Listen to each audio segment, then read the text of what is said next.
The dust storm had been blowing for 3 days straight on Valar 7.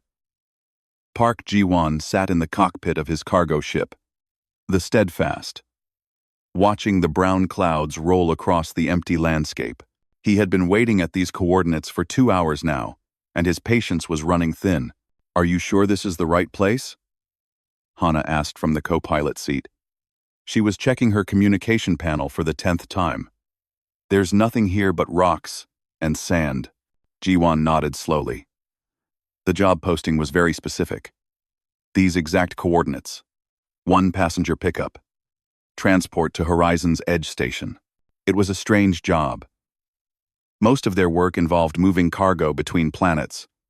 Boxes, crates, machinery, supplies. Simple work for simple pay. But this job paid 3 times their normal rate for just 1 passenger. Ji-won had learned long ago not to ask too many questions when the money was good. Hana leaned back in her seat and crossed her arms. "I don't like it. Who pays this much for a taxi ride?" Before Ji-won could answer, his scanner beeped. A small figure was approaching through the dust storm. He squinted through the viewport, trying to see clearly.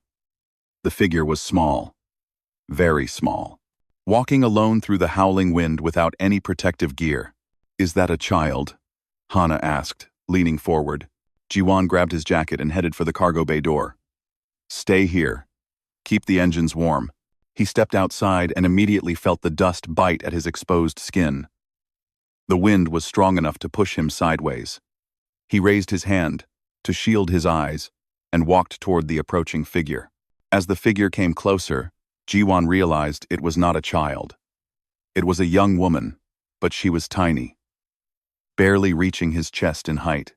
Her skin was pale, almost white, and it seemed to glow faintly even through the brown dust. Her hair was silver, cut short, and her eyes were the strangest he had ever seen. They were large and silver, like polished metal, reflecting the dim light of the dust-covered sun. She stopped in front of him and looked up. Her expression was calm, almost peaceful, despite the violent storm around them. "Park Ji-won?" Her voice was soft, barely audible over the wind. "That's me. You're my passenger?" She nodded once. "I am called Yuna. Thank you for coming." Ji-won stared at her for a moment. She wore simple clothes, a gray tunic and dark pants, and carried only a small leather satchel over her shoulder. No luggage, no supplies, no protection from the elements. And yet she stood in the storm as if it was a gentle breeze. "We should get inside," Ji-won said, gesturing toward the ship. Yuna followed him without a word. As they reached the cargo bay door, Ji-won noticed something strange.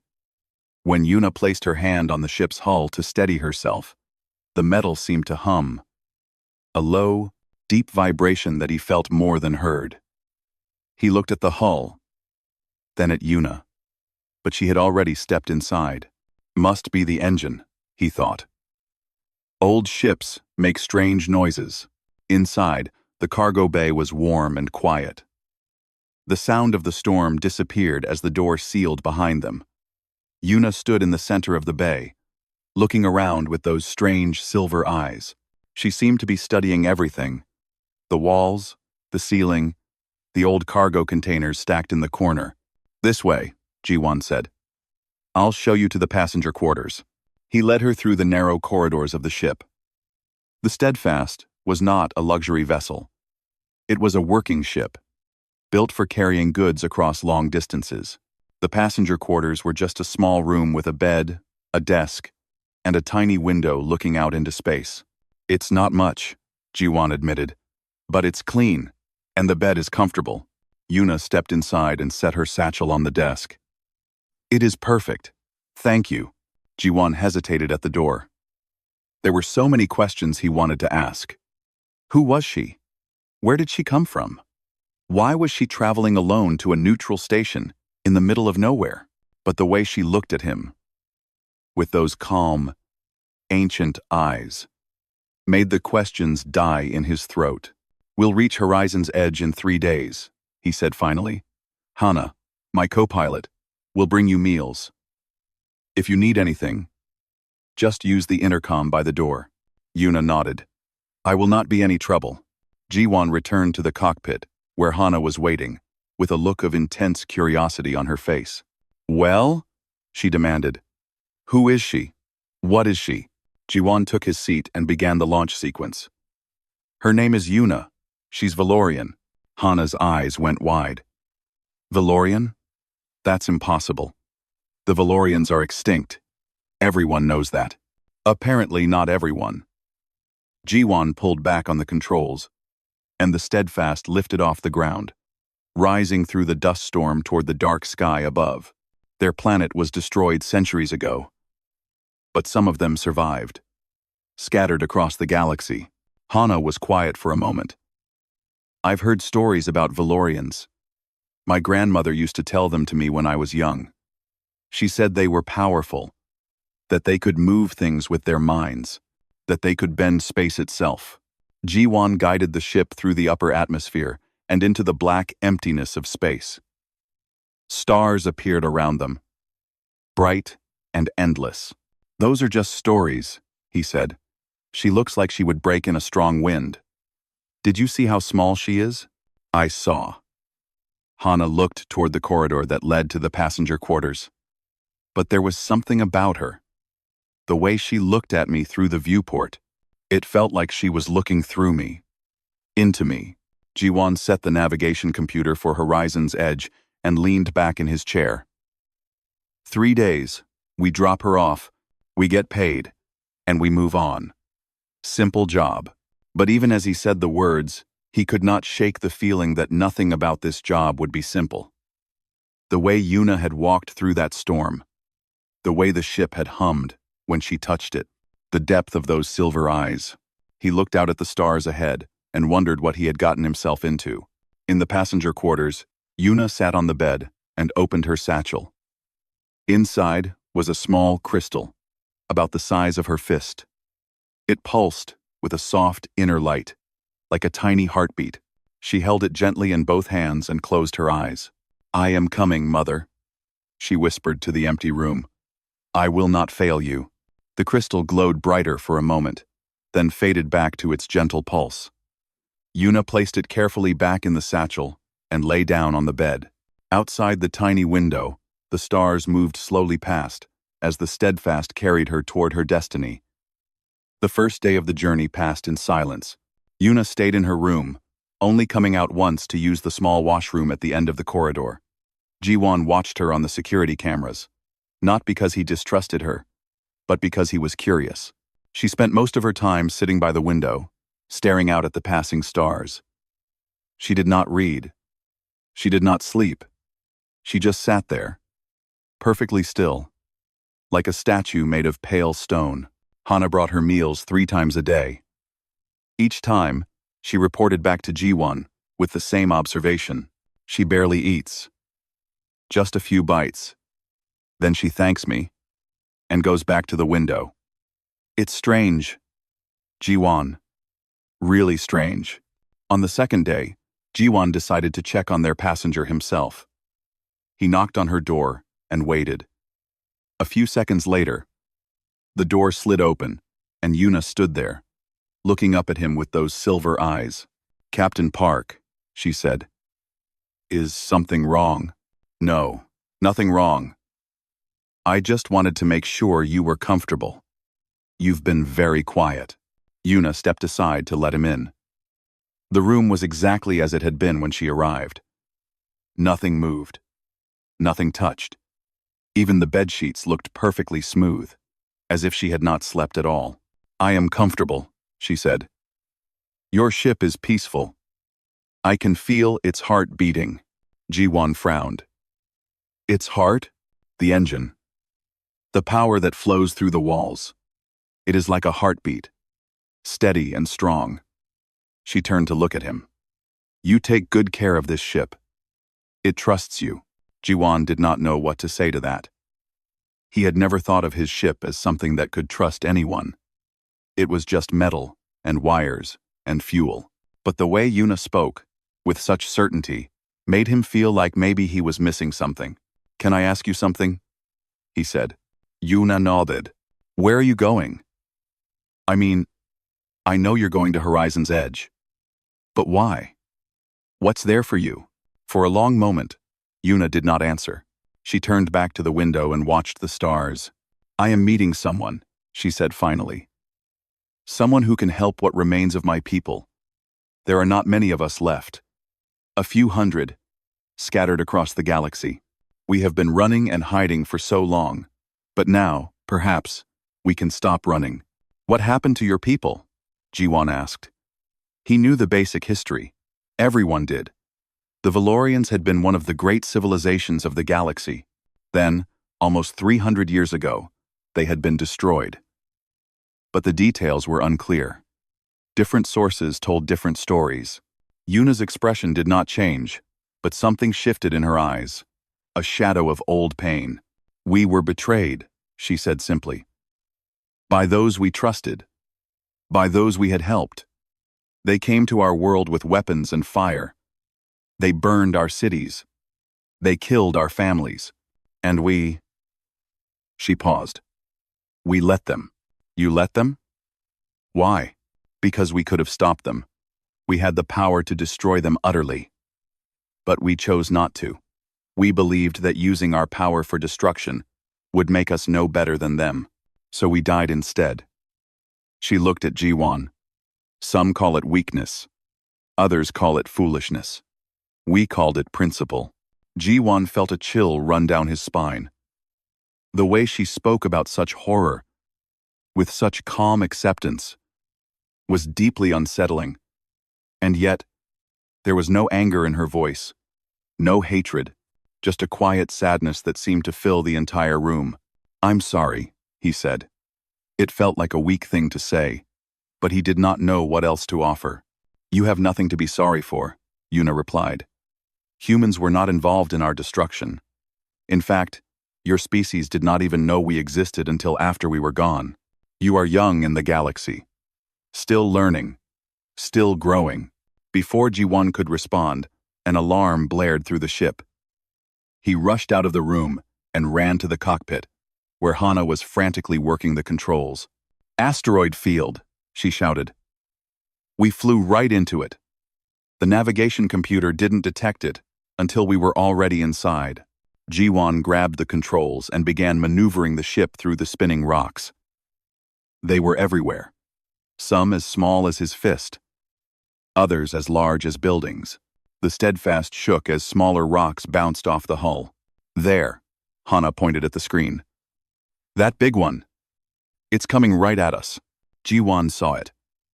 A massive asteroid, easily twice the size of their ship, tumbling directly toward them. He pulled hard on the controls, trying to turn the ship. But they were moving too slowly. The asteroid was too fast. They were not going to make it. Brace for impact, he shouted. And then something happened. The asteroid shifted. Not by much, just a few degrees. But it was enough.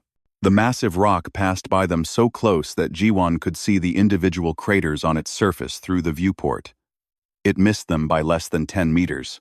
Ji-1 sat frozen, his hands still gripping the controls. That was impossible. Asteroids did not just change direction in space. There was no force that could have pushed it aside. He looked over his shoulder. Yuna was standing in the doorway of the cockpit. Her hand was raised slightly, palm facing outward. As he watched, she lowered it slowly to her side. What did you do? Hana whispered. Yuna's expression was blank, unreadable. The asteroid. It moved. Asteroids move all the time in fields like this, Yuna said calmly. Gravitational forces. Collisions with smaller rocks. Many things can change their path. Ji-1 stared at her. She was lying. He knew she was lying. He had seen the way the asteroid had shifted at exactly the right moment. He had seen her hand raised toward it. But her face showed nothing. No guilt, no pride, nothing at all. We should continue our journey, Yuna said. Horizon's edge is still far away. She turned and walked back toward her room. Jiwon and Hana sat in silence for a long time, listening to the sound of their own breathing and the hum of the ship's engine. Jiwon, Hana said finally. What is she? Jiwon shook his head slowly. I don't know. But I think those old stories your grandmother told you might not be just stories after all. He turned back to the controls and guided the ship out of the asteroid field. Behind him, in the passenger quarters, Yuna sat by the window again, watching the stars pass by. Her silver eyes reflected the distant light. And for just a moment, they seemed to glow with a power that was older than the stars themselves. Horizon's Edge appeared in the viewport on the morning of the third day. It was a massive station, built in the shape of a spinning wheel, with hundreds of docking ports and thousands of lights glittering across its surface. Ships of all sizes floated around it, like insects around a lamp. Cargo vessels, passenger liners, military cruisers, and countless smaller craft moved in careful patterns, guided by the station's traffic control. Jiwon had been to Horizon's Edge many times before. It was a neutral station, owned by no government, and controlled by no species. Anyone could dock here, trade here, live here. It was a place where deals were made and secrets were kept. A perfect place for someone who did not want to be found. Docking permission granted, Hana announced, reading from her console. Bay 17. We're clear to land. G1 guided the Steadfast through the busy traffic and into the station's docking area. The ship settled onto the landing platform with a gentle thud, and the engines went quiet. We're here, Jiwon said. He turned to find Yuna standing in the cockpit doorway, her small satchel hanging from her shoulder. She looked exactly the same as she had 3 days ago. Not tired, not anxious, not excited, just calm and still. Thank you for the safe journey, Captain Park, she said. I will not forget your kindness. Do you want us to escort you to your meeting? Jiwon asked. He did not know why he offered. It was not part of the job, but something made him feel responsible for this small, strange woman. Yuna seemed to consider this. That would be welcome. I do not know this station well. They left the ship together, Jiwon and Hana walking on either side of Yuna. The docking bay was crowded with workers, travelers, and merchants. Voices in dozens of languages filled the air, mixed with the sounds of machinery and the rumble of ships taking off and landing. As they walked toward the main corridor, Jiwon noticed the looks Yuna was getting. People stared at her, their eyes wide with surprise or curiosity. Some whispered to each other and pointed. It was not hard to understand why. Yuna was clearly not human, and her small size made her stand out even more among the crowds of larger species. They passed through the docking area and into the commerce sector.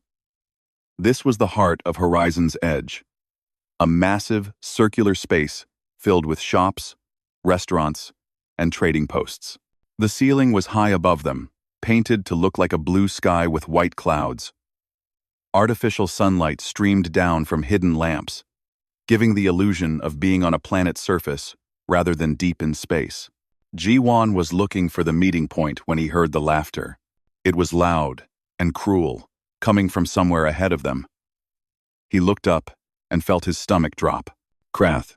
There were 7 of them, standing in a loose group near a food vendor.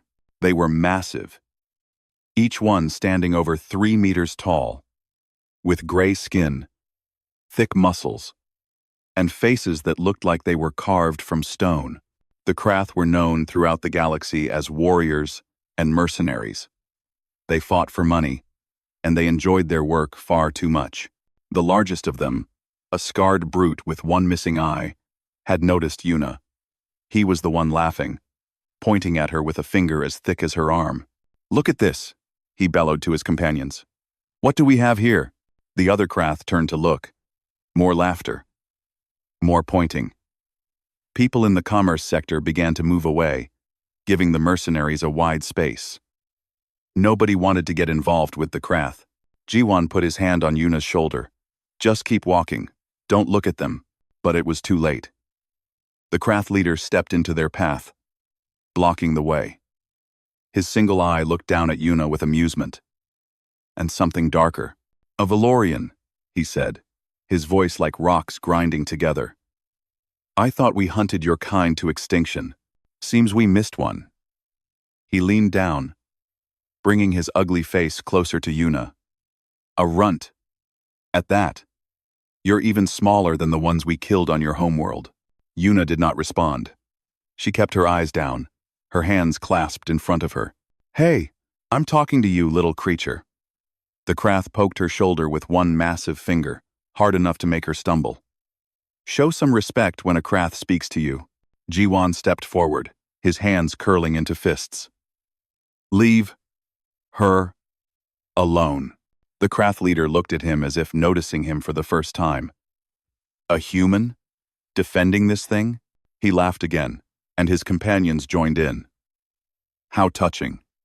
The ants are protecting each other. She's a passenger on my ship, Jiwan said, his voice steady despite the fear he felt.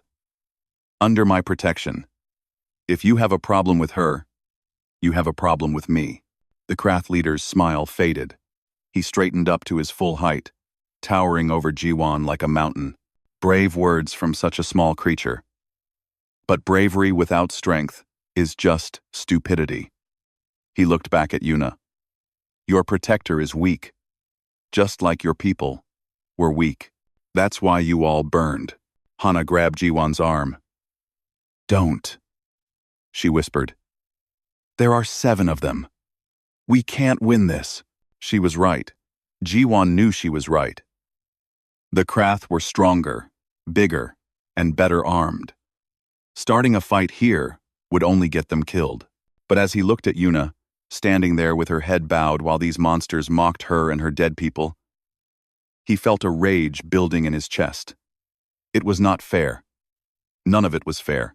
The Krath leader reached out and grabbed Yuna's satchel, yanking it from her shoulder. What's in here? Valorian treasures? Let's see what the extinct ones carried with them. He opened the satchel and turned it upside down.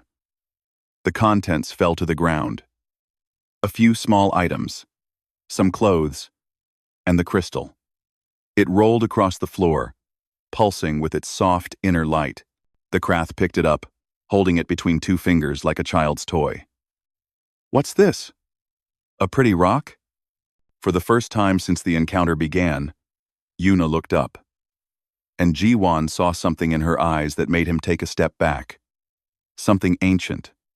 Something powerful. Something that was definitely not weakness. That belonged to my mother, Yuna said. Her voice was different now, deeper. It seemed to echo in the air around them. She died holding it when your kind burned our cities. The Krath leader grinned. Then it can join her in the... He did not finish the sentence.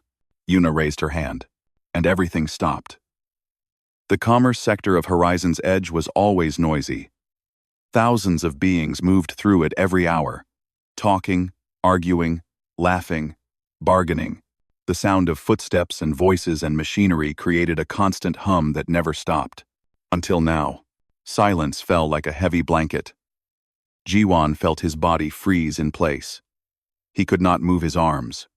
He could not move his legs. He could barely breathe. It was as if the air itself had turned solid around him.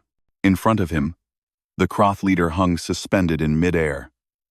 His foot was raised, frozen in the act of bringing it down on Yuna's crystal. His face was locked in an expression of cruel amusement that now looked like a mask. His 6 companions were equally frozen, caught in mid-laugh, mid-step, mid-breath. The only thing that moved was Yuna. She stepped forward slowly, her small feet making no sound on the metal floor. The light in the commerce sector had changed. The artificial sunlight seemed dimmer now, and a new light was growing. It came from Yuna herself. Her pale skin was glowing, softly at first, then brighter, until she shone like a small star in the middle of the frozen crowd. Jiwan tried to speak, but his jaw would not move. He could only watch as Yuna walked toward the suspended Krath leader and looked up at him. You asked what the Valorians were, she said. Her voice was no longer soft or quiet.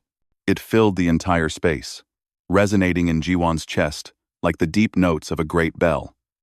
You mocked us for our size, for our weakness, for our extinction.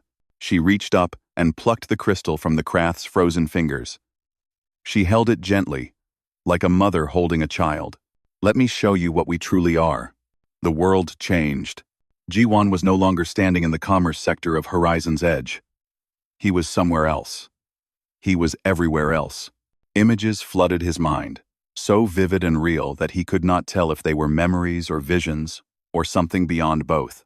He saw a world of impossible beauty. Tall spires of crystal rose from green meadows. Rivers of silver water flowed between cities that seemed to sing in the wind. And everywhere, there were Valorians. Thousands of them. Millions. Their pale forms walked through gardens and libraries and temples, their silver eyes reflecting the light of 3 suns. But they were not just walking. They were creating. Ji-won watched as a group of Valorians stood in a circle, their hands raised to the sky. Above them, matter and energy twisted together, forming patterns of incredible complexity. A star. They were building a star. The vision shifted. Now he saw Valorians moving through space without ships, their bodies surrounded by fields of light. They approached a dying sun and touched it with their minds. The sun flared back to life, burning bright again, saving the planets that orbited it. Another shift. A great disaster on a distant world. Earthquakes and floods and fire. The inhabitants screamed for help. And the Valorians came. They came by the thousands, using their power to hold back the destruction, to heal the wounded, to save everyone they could. They were not just powerful, Ji-won realized. They were protectors, builders, healers. They could have ruled the galaxy with their abilities. They could have crushed any enemy, taken any world, done anything they wanted. But instead, they chose to help. They chose to serve. The vision changed again, and this time it was dark. Ships filled the sky above the Valorian homeworld. Massive warships, bristling with weapons. Ji-won recognized the design. Krath vessels. The same brutal, ugly design that the Krath still use today. The bombardment began. Fire rained from the sky. The beautiful crystal cities shattered and burned. Valorians ran through the streets, trying to save their children, their elders, their friends. Some raised their hands and stopped the bombs in midair. Others created shields of pure energy that held back the fire. But they did not fight back. Even as their world died around them, they did not use their power to destroy the attackers. Ji-won wanted to scream at them. Fight back! Destroy them! You have the power! Why won't you use it? And then he heard Yuna's voice, speaking directly into his mind. Because if we had used our power to kill, we would have become what they were. We would have saved our bodies, but lost our souls. Our ancestors chose to die as Valorians, rather than live as monsters. The vision faded. Ji-won found himself back in the commerce sector, still frozen, still unable to move. But now, he understood. The Valorians had not been weak. They had been the strongest beings in the galaxy. Strong enough to destroy the Krath utterly. Strong enough to save themselves. But they had been even stronger than that. They had been strong enough to choose mercy. Yuna turned to look at Ji-won. For a moment, their eyes met, and he saw the truth of her. She was not a small, fragile girl. She was a survivor of a genocide, a keeper of an ancient power, a child of a civilization that had chosen love over hate, even in the face of death. Your people are young, she said to him, her voice echoing in his mind. But you have the same choice. Power is easy to use for destruction. It is much harder to use for creation. Remember this, Park Ji-won. Remember what true strength looks like. The light around Yuna grew brighter. The frozen beings in the commerce sector began to stir. Slowly at first, then faster. Time was returning to normal, but Ji-won knew that nothing would ever be normal again. He had seen the truth. He had witnessed the power of a Valorian, and he would never forget it. The Krath leader's foot continued its downward motion, but there was no crystal beneath it. His boot hit the metal floor with a loud clang. He stumbled, confused, his single eye blinking rapidly. "What?" he started to say. Then he looked at Yuna and saw her glowing form, her silver eyes blazing with light, her small body radiating power that made the air itself tremble. For the first time in his life, the Krath warrior felt fear. The commerce sector of Horizon's Edge held its breath. Hundreds of beings stood frozen. Not by Yuna's power this time, but by their own shock and fear. They had all seen the visions. They had all felt the echo of Yuna's voice in their minds. And now they watched as the small Valorian girl faced the 7 Krath warriors. Yuna's glow had faded slightly, but her eyes still burned with silver fire. She stood perfectly still, the crystal clutched gently in her hands, looking up at the Krath leader who towered over her like a mountain of gray stone and muscle. The Krath leader tried to speak, but no words came out. His mouth opened and closed like a fish pulled from water. Behind him, his 6 companions stood in varying states of confusion and terror. Some had drawn their weapons, but their hands were shaking so badly that they could barely hold them. "You," the Krath leader finally managed. "You're supposed to be extinct. Weak. Dead." "We are not extinct," Yuna said. Her voice was calm again, but it carried a weight that pressed down on everyone who heard it. "We are few. We are scattered. But we endure." "How?" one of the other Krath demanded. "We killed you all. We burned your world. There was nothing left." Yuna turned to look at him. Just a look, nothing more. "You killed many of us," Yuna said. "But not all. Some escaped before the end. Some were on other worlds when the attack came. Some survived in places you could not find." She paused. "And some of us were hidden, saved by parents who gave their lives so that their children might live." She looked down at the crystal in her hands. It pulsed with gentle light, as if responding to her touch. "My mother died holding this.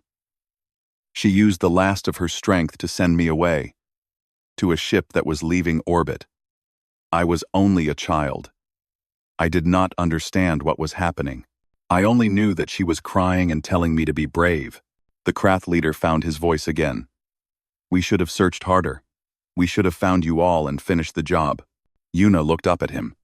There was no anger in her eyes, no hatred, just a deep, ancient sadness. "Do you know why we did not fight back?" she asked. "Do you understand now?" The Krath said nothing. "We could have destroyed your fleet in seconds. We could have turned your ships into dust. We could have reached across space and stopped the hearts of every Krath on every world." Yuna's voice remained steady. "The power to end you was always in our hands. It is in my hands now. One did Bart 7D, Armai." She raised her hand slightly, and the air around the Krath began to shimmer. They felt pressure building around them, squeezing them, holding them in place. Their weapons clattered to the floor.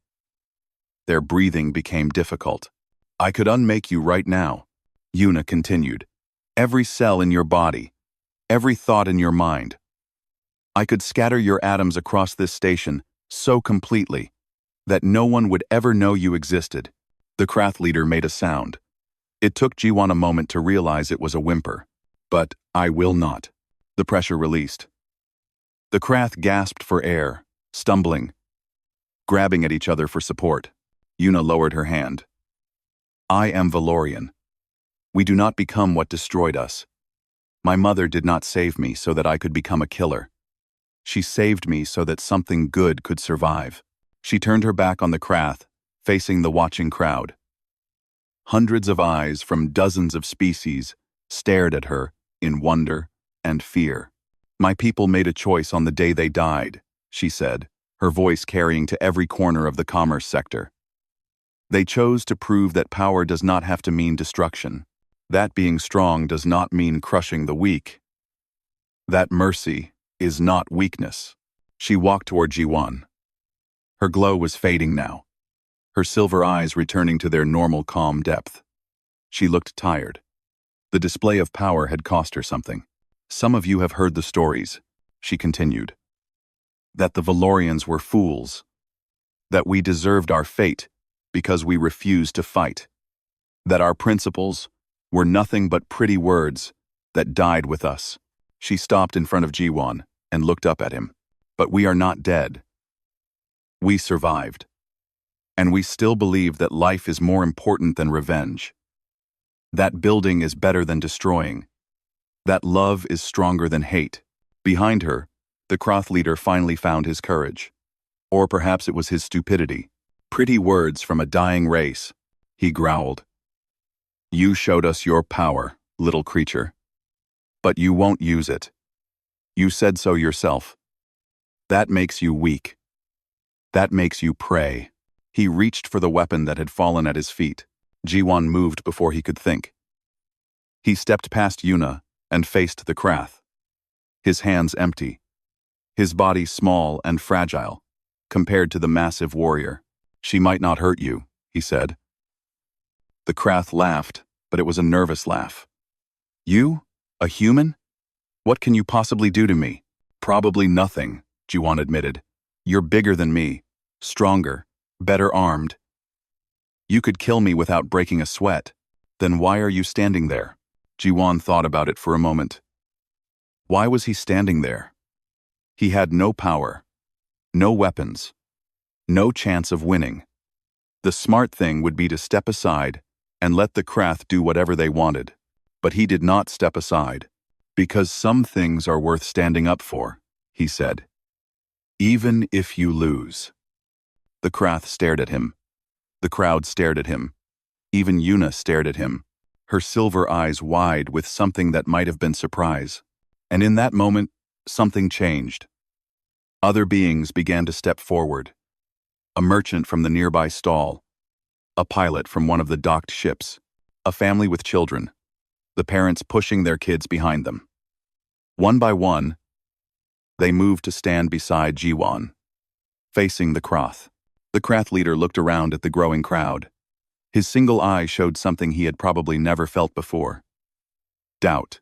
This is not over, he growled. He turned and pushed through his companions, walking away.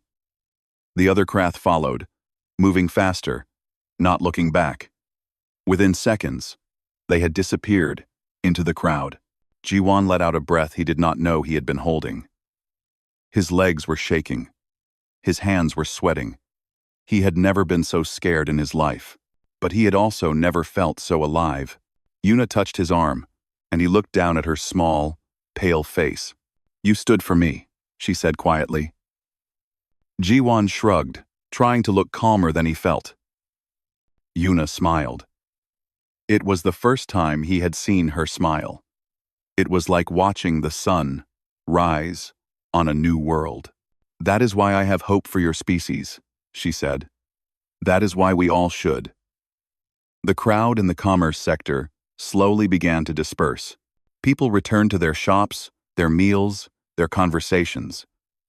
But they moved differently now. They spoke in quieter voices. They looked at each other with new eyes. Something had happened here that none of them would ever forget. A man in a captain's uniform pushed through the remaining crowd and approached G1 and Yuna.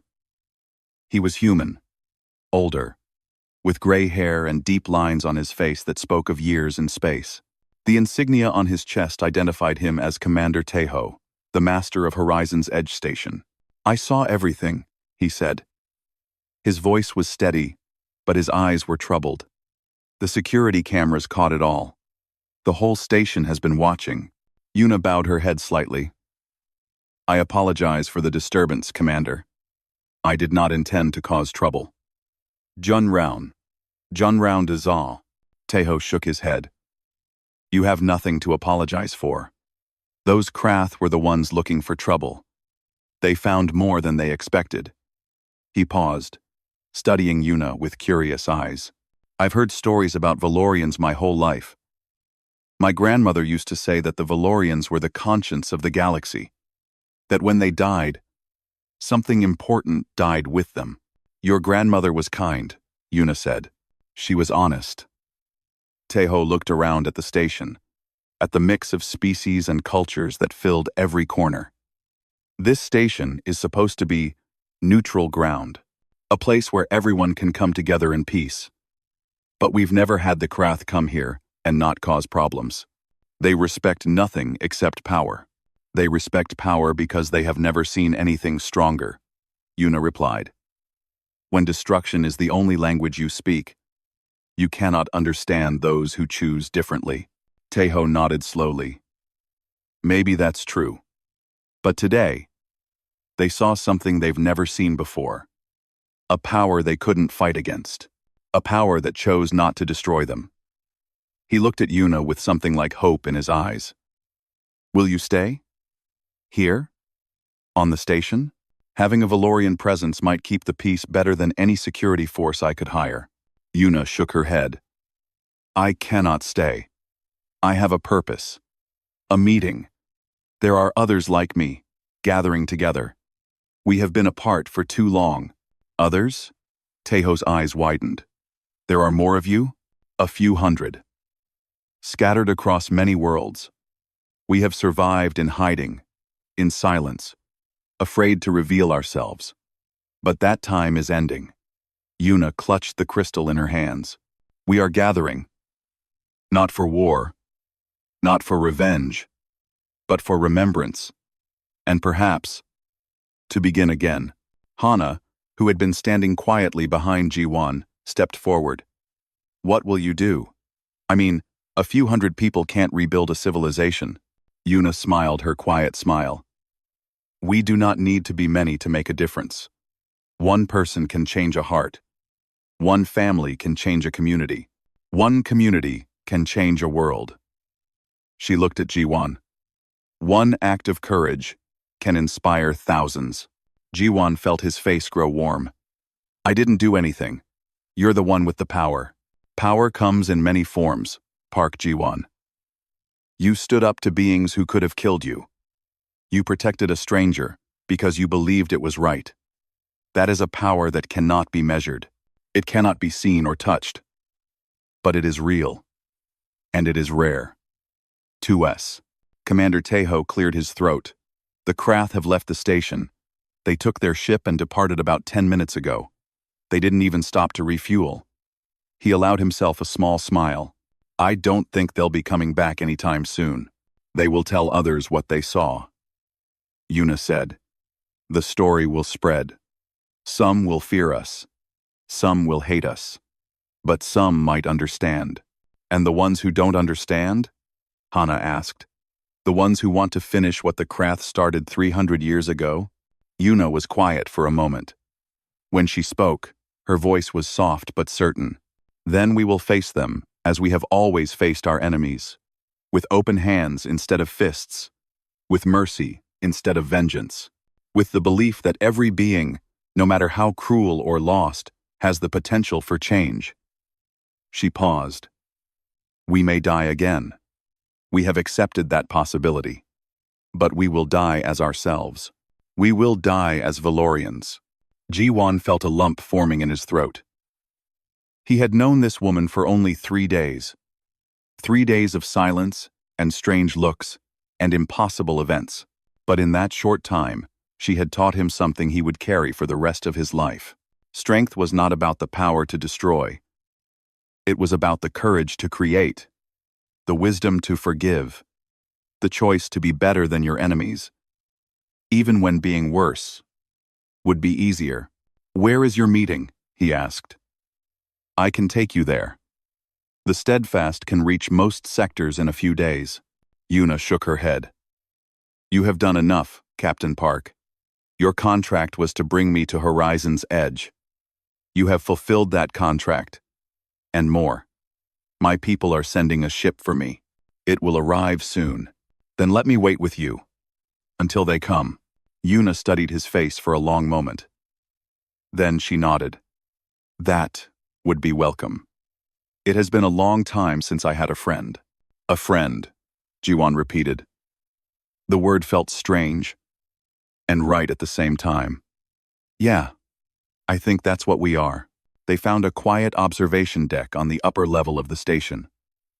Through the large windows, they could see the endless field of stars that surrounded Horizon's edge. Ships came and went, their running lights blinking in the darkness. The galaxy continued its slow spin, indifferent to the small dramas of the beings who lived within it. Jiwan, Hana, and Yuna sat together, watching the stars. They did not speak much. There was a peace between them that did not need words. After about an hour, a new light appeared in the distance. It was different from the other ships. It did not blink or flash. It glowed steadily, like a small sun moving through the darkness. "They are here," Yuna said, standing. The ship grew larger as it approached the station. It was beautiful, Jiwan realized. Not in the way that most ships were beautiful, with sleek lines and polished metal. This ship was beautiful the way a song is beautiful, or a sunset, or a child's first laugh. It seemed to be made of light itself, shimmering and shifting as it moved. 3 figures emerged from the ship as it docked. They were Valorians, like Yuna, small and pale, with silver eyes that reflected the station's lights. They moved toward Yuna with quiet grace, and when they reached her, they embraced without words. Yuna turned back to Jiwan and Hana. "This is my family. Not by blood, but by survival. We found each other over the years, gathered together, became what our people could not be any longer." One of the other Valorians, a woman who looked slightly older than Yuna, stepped forward. "Thank you for protecting our sister. Your kindness will not be forgotten." Jiwan shook his head. "I didn't do anything special, just what anyone should do." The Valorian woman smiled. "That is exactly what makes it special. In a galaxy of billions, so few choose to do what they should." Yuna took Jiwan's hand in both of hers. Her skin was cool and smooth, and he felt a faint vibration, like the echo of the power he had witnessed earlier. "Our paths may cross again, Park Ji-won. The galaxy is large, but it is also connected. Every choice we make ripples outward, touching lives we will never know." She released his hand and turned to leave. But before she walked away, she looked back one more time. "Remember what you saw today. Remember what you felt. And when you face your own darkness, remember that you have the power to choose light." Then she was gone, walking toward the glowing ship with her family, disappearing into its bright interior. The ship lifted off, turned toward the stars, and vanished into the endless night. Jiwan stood at the observation window long after Yuna's ship had disappeared. The stars stared back at him, unchanged, eternal. But he was not the same man who had landed on this station just hours ago. Something inside him had shifted. A door had opened that could never be closed again. Hana came to stand beside him. She did not speak, just stood there, sharing the silence. They had been partners for 3 years now. They had seen strange things together. Alien worlds, ancient ruins, battles and storms and wonders beyond counting. But nothing had prepared them for this. "What do we do now?" Hana asked finally. Ji-won thought about it. What did they do now? They could go back to their old life. Pick up cargo. Drop it off. Collect payment. Repeat. It was a good life. Simple. Safe. Predictable. But it felt smaller now, like a coat that no longer fit. "I don't know," he admitted. "Everything feels different, because it is different." Hana turned to look at him. "We saw something today that most people will never see. We were part of something important. You can't just go back to hauling crates after that." Ji-won smiled. "Are you saying we should become heroes? Travel the galaxy, fighting injustice, standing up for the weak? I'm saying we have a choice." Hana's voice was serious. "We can pretend today didn't happen, or we can let it change us. Let it make us better." She was right. Ji-won knew she was right, but he also knew that change was hard, scary, full of unknown dangers and uncertain rewards. Then he thought of Yuna, the tiny woman who had faced the Kroth without fear, who had shown mercy to the ones who murdered her people, who had chosen, over and over, to be better than she had any right to be. If she could make that choice, maybe he could too. Okay, he said. Let's be better. They returned to the Steadfast. The ship sat on its landing pad, quiet and patient, waiting for them. Jiwan ran his hand along the hull as he walked toward the entrance. The metal was cool under his fingers, and then he felt it. A faint hum, just like before, when Yuna had touched the ship for the first time. He stopped, reached into his pocket. His fingers closed around something small and warm, the crystal shard. He pulled it out and stared at it. He did not remember Yuna giving it to him, but there it was, sitting in his palm, pulsing with soft, inner light. A piece of her world, a piece of her heart. Hana leaned over to look. Where did that come from? I don't know. She must have put it in my pocket when she took my hand. Jiwan turned the crystal over, watching the light shift and dance inside it. A gift, I guess, or a reminder. He climbed into the ship, the crystal still in his hand. The cockpit was exactly as he had left it. Same controls, same displays, same view of the stars through the viewport. But the crystal in his hand changed everything. It was proof that the last 3 days had really happened. That Yuna was real. That the power he had witnessed was real. That the choice to be better was possible. He set the crystal on the console in front of him. It glowed gently, casting soft light across the controls. Where to, Captain? Hana asked, taking her seat beside him. Jiwan thought about it. There were contracts waiting. Jobs that needed doing.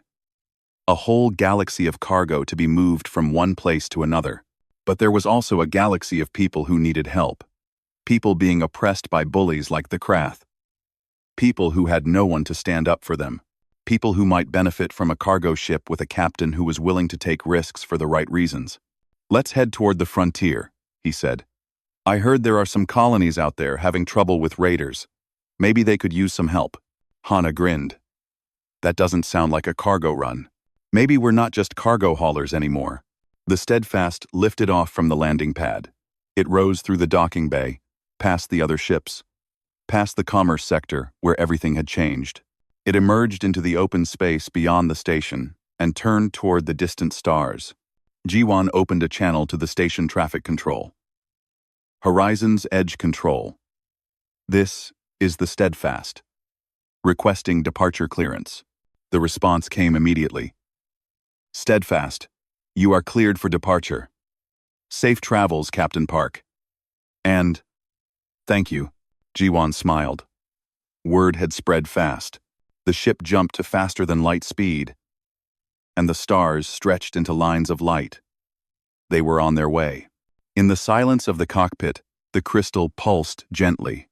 Its light was warm and steady, like a tiny heartbeat, like a promise. Far across the galaxy, Yuna sat with her family in their ship of light. They were heading toward a secret place, a gathering point where the surviving Valorians would meet for the first time in decades.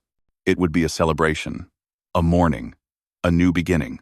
But Yuna's thoughts kept drifting back to Jiwan, the human who had stood up for her when he had no reason to. The human who had shown courage, even though he had no power. You are thinking about him, said one of her companions. A young man with silver eyes like hers.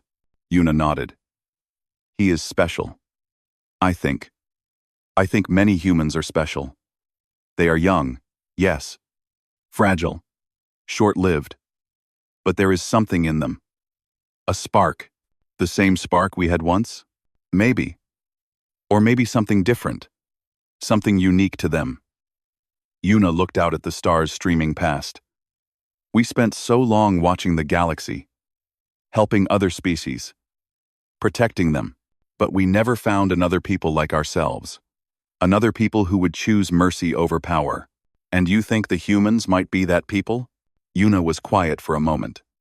Then she smiled. I think they might be better than us. They do not have our power. They cannot move asteroids or freeze time or see into minds. But they stand up anyway. They fight for each other even when they cannot win. They hope even when hope is foolish. She thought of Jiwon, standing before the Kroth, his hands empty, his heart full. Perhaps that is the greatest power of all. The Valorian ship sailed on through the stars, carrying the last of an ancient people toward an uncertain future. But for the first time in centuries, they traveled with hope, and far behind them, a small cargo ship named the Steadfast carried a human captain who had learned that true strength was not about power. It was about choice. The crystal glowed in the cockpit, pulsing softly, connecting two souls across the vast darkness of space. A reminder that in a galaxy full of monsters and darkness, there were still those who chose to be lights, and that was enough. That was more than enough. That was everything.